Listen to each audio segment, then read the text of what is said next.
Yeah, put different ones in between. Oh, Hello, everybody. Welcome back to Unfiltered Vet Discussions. We're a little squirrely today, I gotta admit. So you get us raw and unfiltered. My name is Kelly, and I am being joined by Phil and David and Jenny. And you can read all about us. If you already don't know about us, we invite you to learn about us at Unfiltered Vet Discussions. So we have a topic today that we think would be kind of interesting, and I think about 100% of us do across the board, and that's called self-criticism. And we become our own worst enemies. And Phil, you were talking about a survey before we got on board, and can you just explain a little bit of what that survey is and what it's found and things like that to get us Yeah, started? yes, absolutely. So I partnered with a group in Australia. So they're international leaders in workplace well-being, psychological safety, psychosocial hazards, and all of these human factors, if you will, in the workplace. And so we created a tool that was specific for veterinary workplaces. And so in putting that out there, the hospitals that have gotten the responses back and have gone in and these interventional works based on the results, what started to come up often is this concept of self-criticism, is that these factors that we measure, is that that's coming up very often for our teams. And why that's important is that we found in this tool is that when it comes to burnout, burnout certainly is a systemic issue, majorly in the workplace. And job overload and exhaustion is the number one factor, that we see, associated with that. The number two factor that we found with this tool is self-criticism. Is that, and if we think about that, like the energy that we expend, and the misinterpretation, and I'm no good, and that, and oh, this person's doing this because, and all these, the inner critic voice, the energy and the hormonal response we have, and everything that, that just drains our energy. And it's horrific for, like, we would never talk to anybody else the way that we talk, that our inner critic, that voice that we use to talk to ourselves. And so, in a previous episode, we were talking about some things that just kind of pricked my ears up. And I was like, this is something that I know we can all relate to, but it's very curious, because it's just, starting to get, I think we've got about 800 veterinary professionals that have taken this survey. And I was really, I don't want to say totally shocked, but just how impactful that is in so many veterinary workplaces. So, I think we can talk about, one, what's our experience with that? And then two, we can talk about, well, how do we combat it? How do we fight that inner critic? So I don't know that I'm the only one that has that inner monologue that beats myself up, but I'll put it out there. Maybe David, Jenny, Kelly, if you share some of your experience with that. I think we should just tell Phil that, yeah, he's the only one, and Yeah. just mess with him. Okay. All right. I'm gonna turn the camera off for a second and cry, and then Cry I for a will be little while. back. And then he'll come back Yeah, on. Okay. and then I'll come back on. Is it Yeah, bad that my inner critic sounds like my mom? Like, I don't know if that's like It's a thing. there's something to Yeah. that. No, it doesn't sound like my mom. It's 100% me. But No. I do think that you know, we expect perfection. Mm. And I think that, and I know this is really true of especially my doctors and my technicians. I feel like they expect perfection in everything that we do.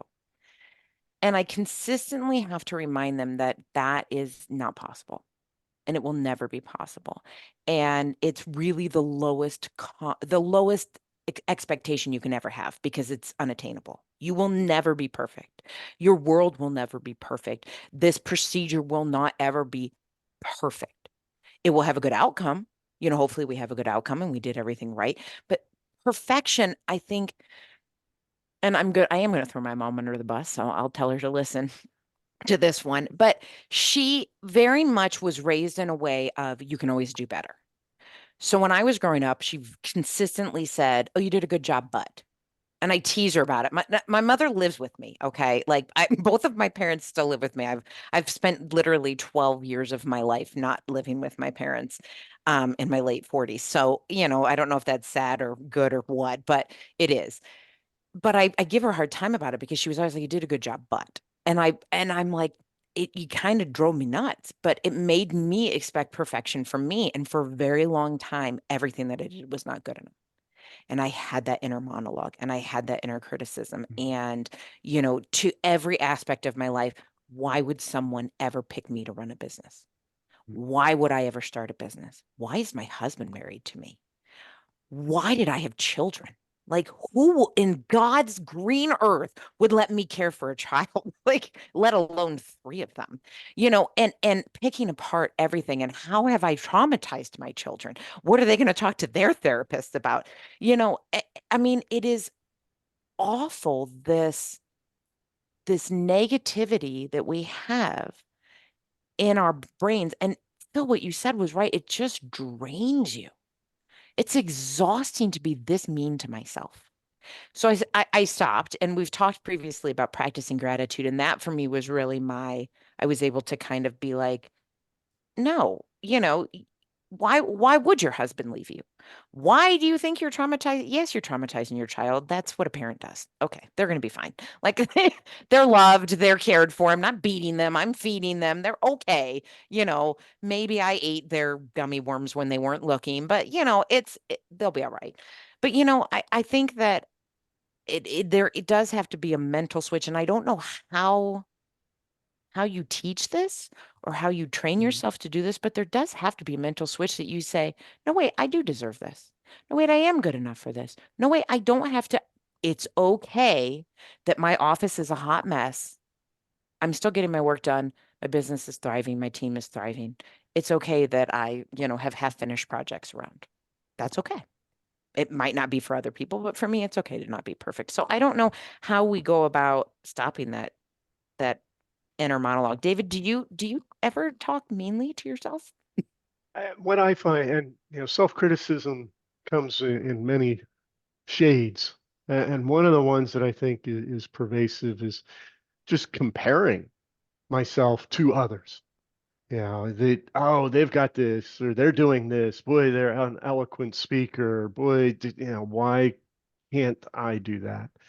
And you know, part of it is getting in on that negative or experiencing an event, a situation, and thinking, oh, I did this again. I didn't want to do this again. Instead of shifting it, saying, okay, next time I'm in this situation, I'm going to try to do that and think about a new positive outcome instead of judging what happened that I didn't want to react or act that way. So next time, and envisioning something different. But yeah, the comparisons, the judging, it's a mantle that weighs heavily Yeah. until you recognize you're doing it. And sometimes it's so subtle that you just feel that cumulative impact. I think too, defining terms helps. So Jenny, you were saying perfection. What is perfection and who determines it? My mom. Your mom, the one you keep hearing in your head. That's who's defined perfection for Jenny.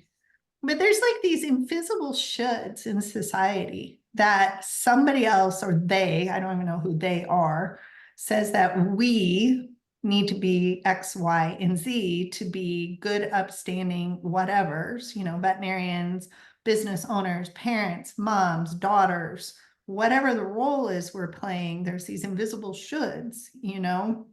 I remember my dad and I would have conversations, he's passed now. He felt like to be he was a radiologist, doctor, he had to hit these milestones. Like by 28, he needs to be a successful doctor with his own practice, with 2 children, literally a white picket fence and a dog. And I'm like, and a piano that he paid for himself. For a bizarre reason, the piano got thrown into the mix, but we each have our own things. And I'd be like, what is this? Like, what does this mean success? Because I have a god sister and she's in recovery and she's like, she doesn't have anything. And I'm like, Dad, she's sober every day and she's paying her way. I think that's a massive win. Like she's being an adult, she's paying her way.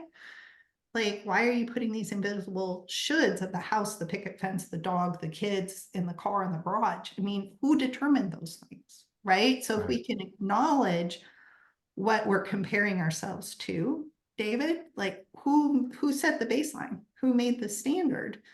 And why do I want to fit in it? I'm not sure there's always answers to that, but I find myself, it helps to ask those questions. It makes me stop and think, like, wait a second. Wait a minute, Kelly. Let's talk about this for yourself, right? Where's this coming from? Is it coming from you? Are you exhausted? Whatever the acronym is, Phil, you were talking about something, you know, hold, held, something. I can't even remember it, but stopping and Halt. about who's making the definitions and why am I trying to be that? Because we're amazing Yeah. human beings, just as who we are Yeah. today, showing up and playing a game on this planet Earth called life. And, you know, I just want to say, Kelly, you were talking about recovery, and that was where I really got a kind of a crash course, you know, in this. And through in 12-step recovery, there's this process that we go through, and you go to what's called the fourth step, and it's got 3 parts, but the middle part is you do a fear inventory.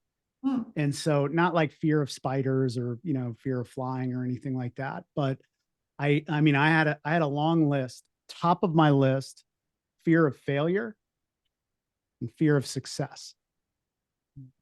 Good luck going around in this life, putting my head on my pillow, getting a lot of sleep with those 2 things knocking around in my head.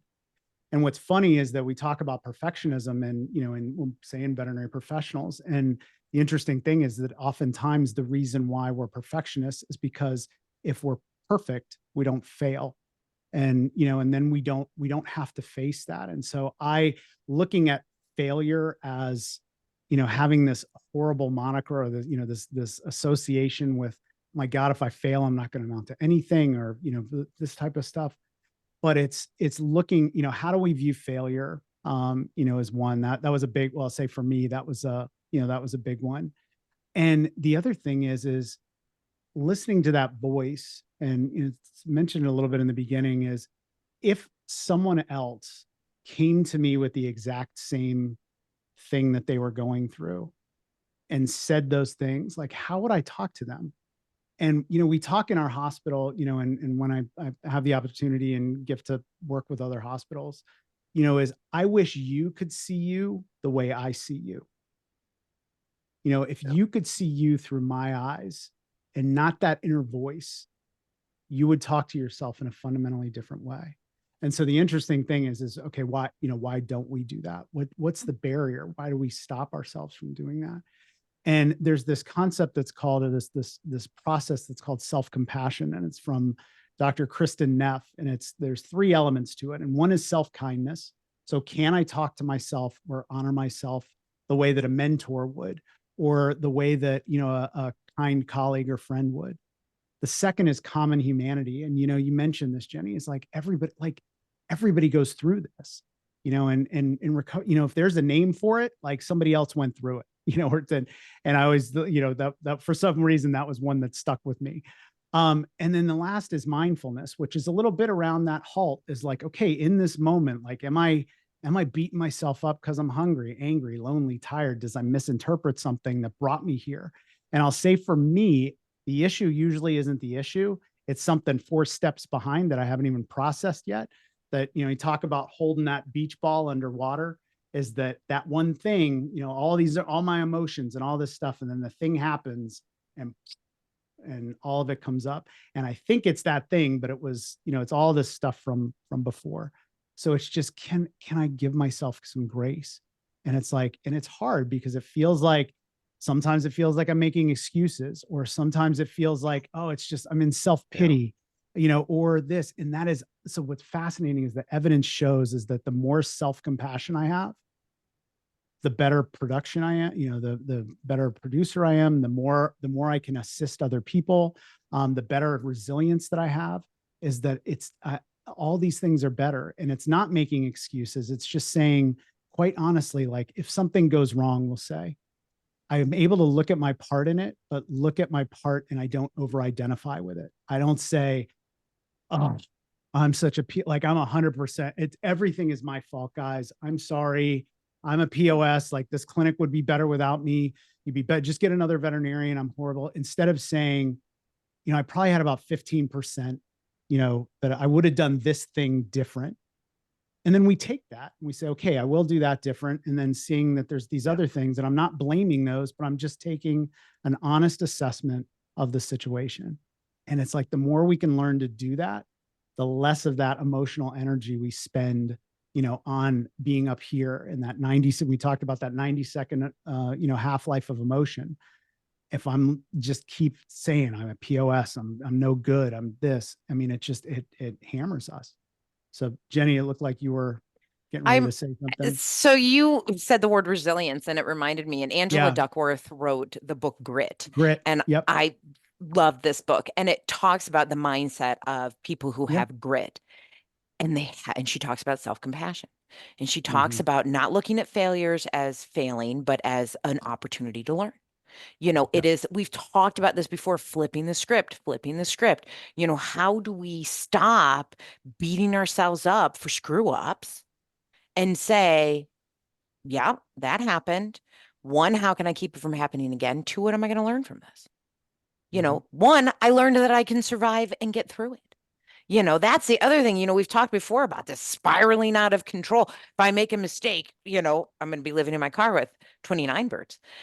But, it's how do we stop that thought process and say, yeah, I screwed up and all hell didn't break loose. The sky didn't fall down, and I don't know. It just goes back to that, right? That resilience, that grit, that believing that I'm not the only person going through this, Mm-hmm. that other people have gone through this. I'm not alone.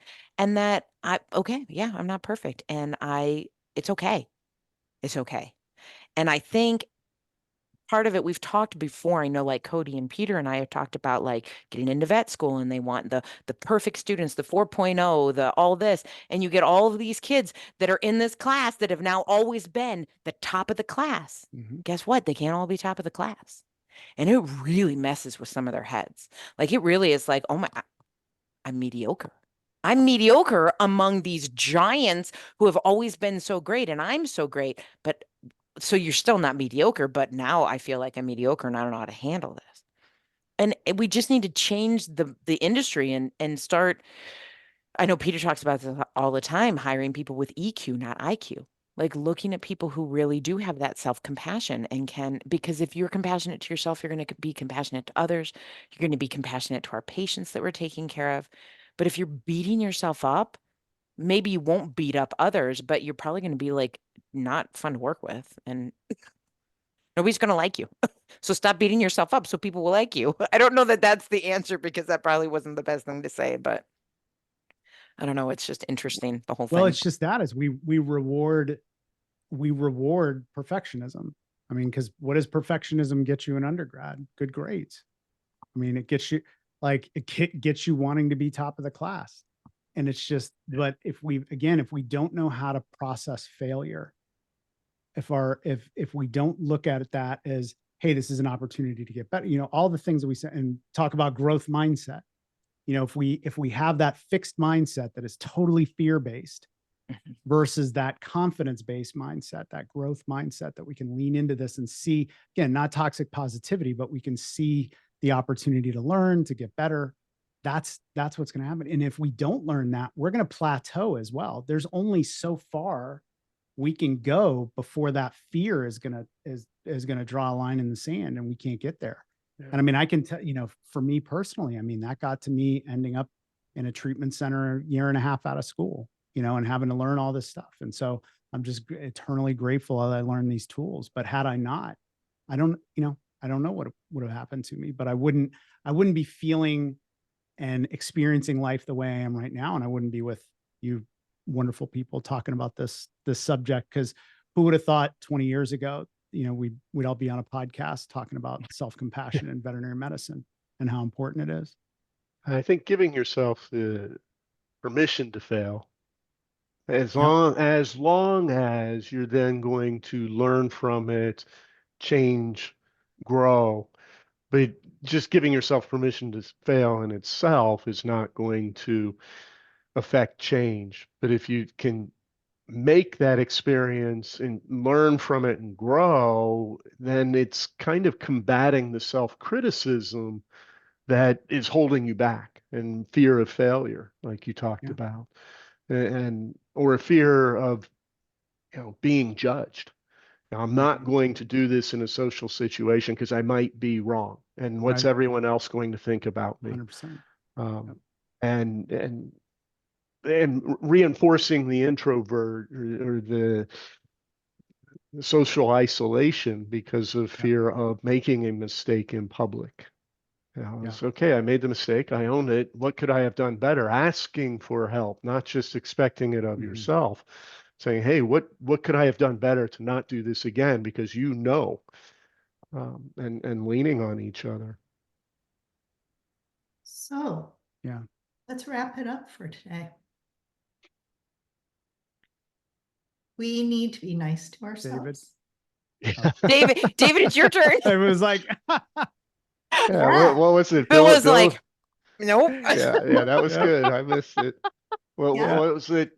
Bill and What was Ted's the Excellent topic again? Adventure. Be kind to Be yourself. kind. Be kind to Oh, yourself, right? David, we literally. could joint wrap up. I'll start off with saying, be kind to yourself, be easy to yourself, right?